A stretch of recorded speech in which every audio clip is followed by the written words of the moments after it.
I also have to say that I was really interested in this album when she came out with the whole good news and the whole concept of good news, especially after having so much bad press, like to play off of that and say good news. But then, like, where is those themes within the album? It's just like cutesy songs. It's a nice concept, album wise in terms of the title. But then you get into the album, and it's like the only song to me that sort of resonated and that I actually liked. Again, that only resonated with that theme was "What's New." What up, everybody? It is your boy Jabbar, the Kakashi Cowboy, and welcome back to my channel. I actually want to do another album review today. I haven't done an album review on this channel in a very long time. I want to do an album review of Meg Thee Stallion's Good News that just came out over the weekend. I have been consistently sort of reviewing Megan Thee Stallion projects and musical projects since she first came out with Fever. Well, I've been following her since Tina Snow, but I have been doing her reviews since Fever, and I'll put those links on the description box below. I am a supporter of Meg Thee Stallion. I really felt like when she came into the game, she brought something new, interesting, and fresh into the game. Also something back that we hadn't seen before. Like, she really brought back, like, I feel like we've been stuck, especially in hip-hop, in this sort of Atlanta trap mode of music right now in terms of hip-hop. And I feel like that people don't understand that the South is very diverse. Like, it's not just one sound. I feel like people think that the South is just Atlanta style music. And there's nothing wrong with Atlanta style music. I like Atlanta trap music. I like all of that stuff. But I feel like people just have come to know, like, the South, Atlanta, and I don't know if that. And I feel like that's that's not really, it doesn't fully sort of show the diversity that we have, musically or culturally within the South. And I really felt like when she came along, especially when her and the baby came along, like, finally, we get somebody from North Carolina, and then we also get Houston with Megan and sort of bringing about bounce music, bringing about the chopped and screwed. But I've really appreciated what she's brought to the table, something fresh, something new, like that Bun B, Pimp C energy, the bounce music, the heavy bass lines, the chopped and screwed remixes, which is why I'm saying all this to say, which is why I am extremely disappointed in this album that she just put out with Good News. It was highly disappointing. I did not. So the album is about 17 songs. 3 of them I'm not counting because they were singles that she had that the record label was pushing. Savage, of course. We had Girls in the Hood. We had Don't Stop. All cute songs, all with nice visual, some type of visual aspect to them that I really enjoyed. But I felt like once we got to the album, okay, these are cute songs right now. These are cute sort of songs geared towards radio play and TikTok. When we get to the album, when she puts out this album, I said to myself, in my head, we're going to get into the meat and potatoes of everything that's been going on. I've been sort of hesitant to sort of remark on the whole Tory Lanez shooting in the car situation, just because I want to see how it plays out in court first. It seems to be a very polarizing issue for some reason that doesn't really make any sense to me. From the moment that I had heard about it, I was like, there were 3 people in the car. Tory is the only one who has possession of a gun. She ends up with bullet fragments in her feet. It seemed pretty like classic case of domestic violence to me, even without all the other stuff that came afterwards. That was just my first initial thoughts when I first heard the initial reports before anybody came out and said anything else. I was just like, this is a classic case, it seems to me, of domestic violence. And even though we've sort of, gotten multiple different stories or versions of a story of possibly what caused this or what happened, the facts still remain, like, the police report says this, the medical report says this. He's the only one who had possession of a gun. I don't know how this is, unless something else comes new. But I'm still waiting. I'm still waiting for. So I expected, like, her to also talk about not just the court case, but also stuff that happened with, losing her father, losing her grandmother, losing her mother. She talked a little bit about losing her grandmother and her mother on the Suga album. I thought she was gonna dive. I thought, like, Suga was sort of like a pretext, like a prequel for what we're going to get for the big project that we were going to get, which was now Good News. But we didn't get any of that. We didn't really get anything out of this album. I don't think I felt this album felt like this album really felt to me as if it was the executive cut version of the album. Like I don't feel like I heard Megan in most of this album. I don't feel like I heard anything like where is the Houston influence in this album? Where is Bun B and Pimp C? They seem to be playing with so many different aspects of like what she was feeling in Sugar, and she gave us like a little taste.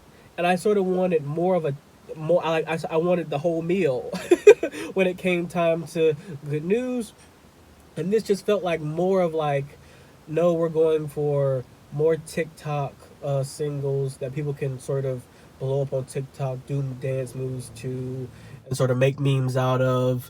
We're going for more for radio play. Like every single song sounds like I'm going for radio play. I'm going for TikTok. I'm going for radio play. I'm going for TikTok. I'm going for radio play. I'm going for TikTok. There's nothing of substance in this entire album. And it's not that I don't mind. I don't mind like pussy rap music talking about, sex. I don't mind that at all. That's a part of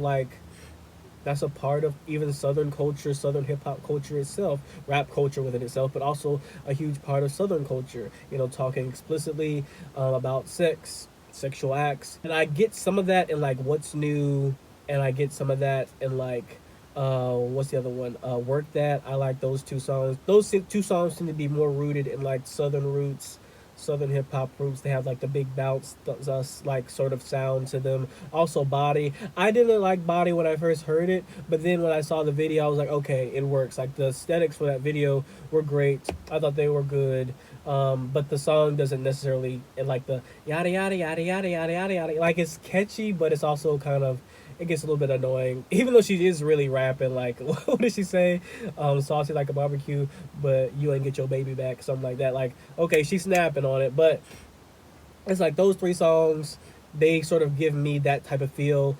But like, what about the other stuff? Like, it seems to me more like, I don't know, it's just cutesy songs. Like it's just cutesy. And maybe it's not geared towards me. Maybe she's not interested in like people who are interested in like that, who are interested in her Chop Not Slop Sugar, remix version of that album. Because a lot of people didn't really like that album also. A lot of people like were really dissing like the Sugar Chop Not Slop version like really, really fucking hard. I think it's because a lot of people don't understand Southern black culture and its many different like facets. I feel like Chopped and Screwed, of course originated, and created by DJ Screw from Houston. Like, it's I personally like that. I personally really enjoyed, Chopped and Screwed music. But a lot of people hated that album. They hated the remix version of that album. And I think that maybe, I'm guessing that the record label took heed of that. I think they thought it was going to be bigger than it was. I think they thought that like people were really going to draw to it and like really be interested in it. The aesthetic of it. The fact that it got received such hatred, I'm going to say, because I don't feel like it was rooted in like the merit of the work. Because honestly, a lot of the songs that I didn't like or I didn't really care for on Sugar, that then crossed over, that then when they changed it to a Chopped and Screwed version, I really enjoyed. I was like, oh, I really enjoyed this song now. Like, so it just feels like, that the record label was like, okay, well, let's take you out of the equation. Let's take, you a little bit, you take a step back, and let's just do like cutesy songs for this album. And like, that doesn't work for me. That, I don't feel like that works for, if you're her, like if you're somebody who's been with Megan from day one. I don't know if like, did you guys enjoy this album? Do you feel like she catered to you at all? Do you feel like she gave you what you needed or what you wanted to hear? Or I don't know. I don't know if you're a day one supporter who's not just like this sort of casual fan, who's in sort of like, who just sort of consumes hip hop music casually as you hear it as its own billboard, and you really follow these people's careers and how they progressed sonically, musically, lyrically over the course of how many years. Like, I don't know if you got anything out of this album. And so maybe I think this was a very general public album. I also have to say that I was really interested in this album when she came out with the whole good news and the whole concept of good news, especially after having so much bad press, like to play off of that and say good news. But then, like, where is those themes within the album? It's just like cutesy songs. It's a nice concept, album wise in terms of the title. But then you get into the album, and it's like the only song to me that sort of resonated and that I actually liked. Again, that only resonated with that theme was "What's New." "What's New" is the only song to me that sort of carried that theme, and that's just one song. That's just one song. The samples were all over the place for me. I was like, why are this song this album is so heavily sampled, like, and it's so like obviously sampling other stuff. Like, why is Jackson 5 Michael Jackson a sample? Like, I just don't think that Megan Thee Stallion and Michael Jackson a sample go together. And I feel like they just tried to, like, I just don't know what this album feels it feels sonically all over the place. If you heard me talk about, how I think that albums should sonically sort of mesh together or sort of sound cohesive, or have a certain continuity to them before, if you heard any of my other reviews, I just think that this album sounds all over the place. The song placement as well. I'm a sucker for somebody who gives me a great track list in terms of mapping out where they want the audience to go, where they want the sort of the audience to go, and sort of this journey musically, lyrically, as well as sonically. Somebody who takes all of that into consideration and doesn't just place songs randomly on an album. This felt like songs were placed randomly on the album. It feels like it's just a bunch of like TikTok radio play songs placed randomly on the album that they don't mesh well together. They don't have any type of, like, I don't know, there's no continuity. They don't even stick to the theme of the album, which is good news. I mean, you had a song with Big Sean and you let Big Sean wash you on your own record. Like, like, also it felt like the record company and record execs had also picked out who you're going to work with as well. Like, why do we have so many features? The songs that I like don't have any features on them. The songs that I like don't have any features on them. The two songs, Work That and What's New, no features. And Body, after I saw the video. A lot of the new, like, sounds that she was messing with in the album, like, because she is messing with different sounds that don't sound like specifically, Houston influenced. And she doesn't really put a Houston, and a lot of times on this new album, she doesn't really put a Houston influence. If she does have beat, like with the BITCH, the bitch song that she had before, where it's clearly sampling Tupac's nigga, NIGGA, like she put a Houston like influence on that song, and like changed up the beat a little bit, or like had her producers change up the beat a little bit to sort of fit her aesthetic. It didn't feel like she was doing that this time. It felt like she was just taking samples and just trying to rap over them to try to play with a different sound. And to me, a lot of it didn't work. I don't remember the exact song it was, but there was one song in particular where I was really like discombobulated, because it felt like the beat was doing one thing and she was doing another thing, and so it became really distracting. It's like, what do I pay attention to? Do I pay attention to the beat, or do I pay attention to her lyrics? I couldn't pay attention to both at the same time. They weren't meshing well together. It wasn't cohesive. It wasn't like they weren't blending well. And I also don't feel like she blended well with that Dirk record. Dirk was vibing on that record. I really felt like Dirk wrote that record, and then they bought it from him, and then they kept him on it to sing the hook, and then she came on there and just rapped over it. Like, that's what it felt like. That's what it felt like for a lot of these songs. Like, she didn't really have a whole lot of influence in what she chose. It just didn't feel that way. And the way that it felt like with Suga or Fever or Tina Snow or, Chop Not Slop version of Suga, it didn't feel this way. I would circle back to Shots Fired.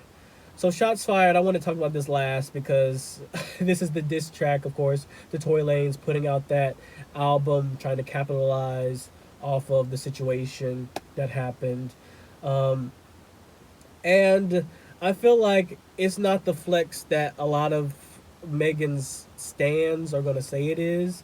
They're gonna say, "Oh, girl, you really talked about him. You really showed him."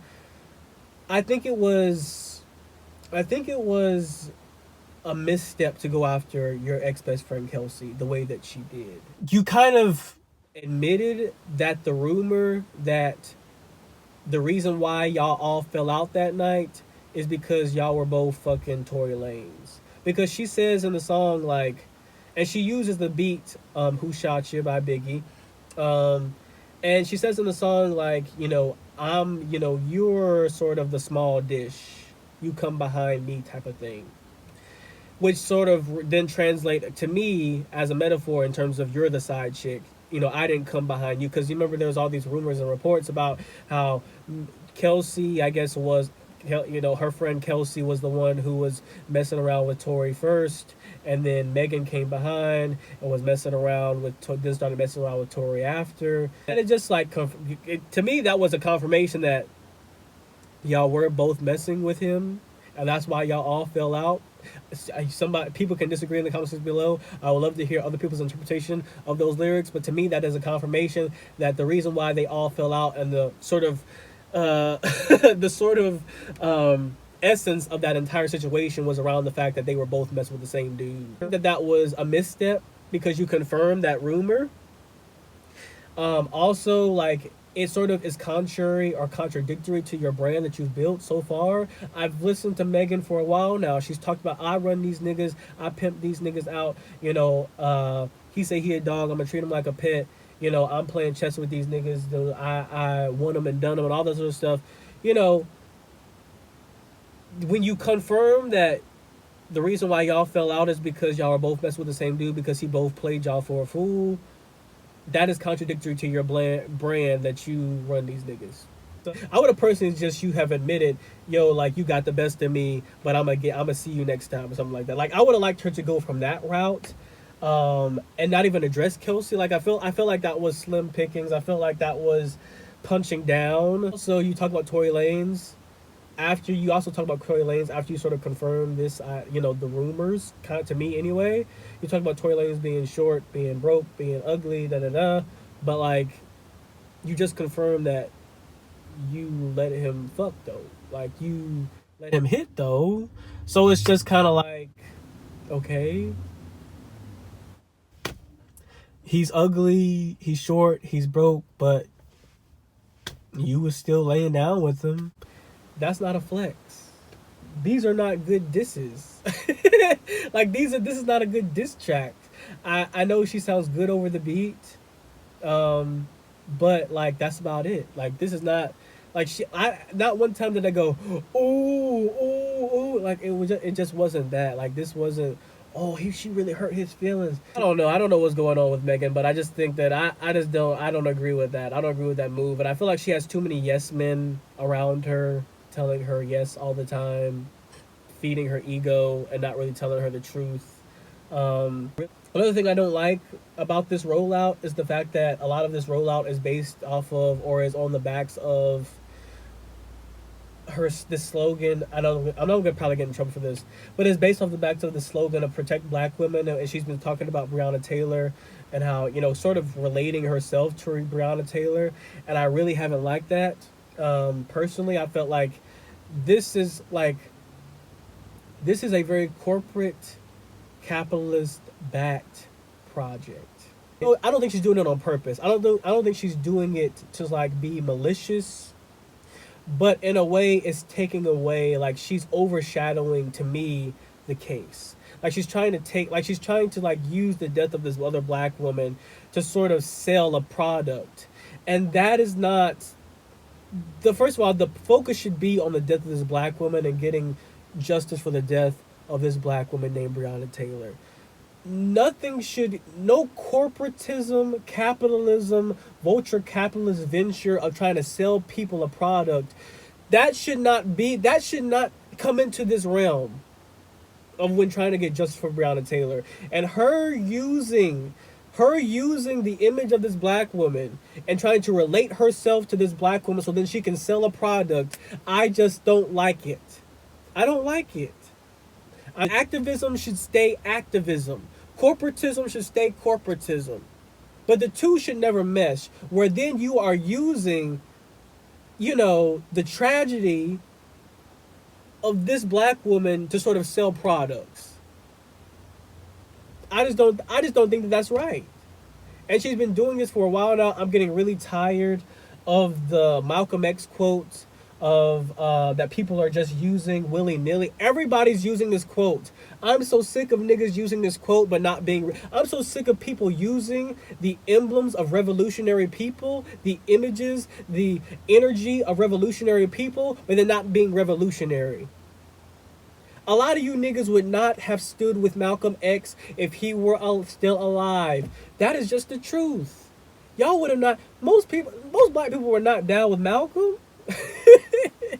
Y'all cherry pick what y'all like from Malcolm, what y'all like from Martin, what y'all like from whoever, whatever, insert revolutionary black iconic figure here. Y'all cherry pick their sayings, but you don't really take on their activism. And I'm tired of y'all cherry picking shit and then using it for corporatism, using it to build your own brand, using it to sell products that don't get black people justice. I'm tired of that. Also, you're saying I feel like protect black women has become a slogan, like almost like a Nike slogan that doesn't really have any meaning or any substance.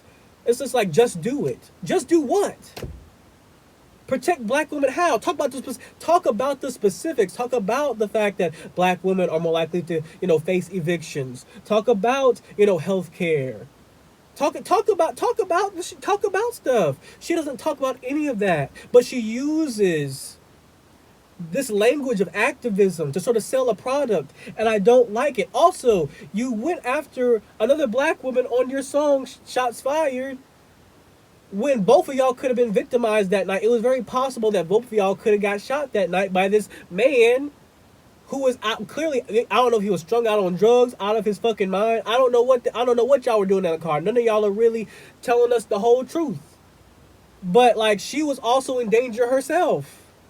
Both of y'all were in danger. Y'all should just... Kelsey really hasn't... I don't know if Kelsey has said anything too much. I haven't really been following her. So if she has, I apologize. And maybe Megan is justified in going after Kelsey. But to me, it doesn't seem like Kelsey has said too much.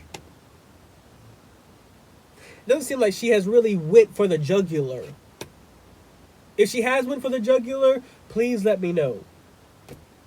Please let me know what she said. But it doesn't seem like she's went for the jugular. I don't understand why I just don't think it's a good look to be saying protect black women when both of y'all could have been hurt that night. You were hurt, but, she also could have been hurt. She was also in danger as well because this... I don't know if he was manic or out of his mind. I don't know what he was doing. But, like, it's also contradictory there, too, as well. It's a little contradictory for you to go after Kelsey when the real issue is Tory. So I still have love for... Don't get this twisted. I still have love for Megan. I still think she can bring something new, something fresh. But this ain't it. This whole album rollout, the whole mess that's been going on, how she's been handling it, then the context and the actual substance of this album ain't it. It's just not it for me. But let me know if you guys think differently. I'll see y'all next time for the next video.